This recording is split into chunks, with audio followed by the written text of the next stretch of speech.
खर्डा येथे भगवान महावीर यांच्या प्रतिमेची मिरवणूक काढून जयंती उत्साहात साजरी। खर्डा येथे भगवान महावीर यांच्या प्रतिमेचे पालखीमध्ये पूजन करून शहरामध्ये भव्य मिरवणूक काढण्यात आली।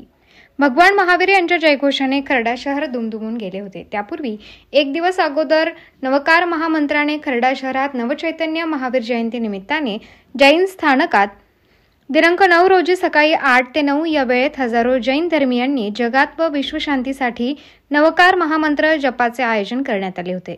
पूर्ण देशात एकाच वेळी या मंत्राचा जप करण्यात आला। तर भगवान महावीर स्वामी यांच्या जयंतीस 2623 वर्ष पूर्ण झाले असून आज 9 एप्रिल रोजी सकाळी भगवान महावीर जयंती निमित्त खर्डा शहरातून भव्य मिरवणूक काढण्यात आली। महाप्रसाद वाटप करण्यात आला। या कार्यक्रमासाठी खिवनसरा, कांकरिया, शहा, बाबळे, भाळवणकर, पेटकर, कुरमुडे व साखरे परिवार मोठ्या संख्येने उपस्थित होते। अहिंसा परमो धर्म या भगवान महावीर स्वामी यांनी दिलेल्या संदेशाचे पालन करण्याची शपथ यावेळी घेण्यात आली। सम्राट न्यूजसाठी प्रतिनिधी धनसिंग साळुंके, खर्डा।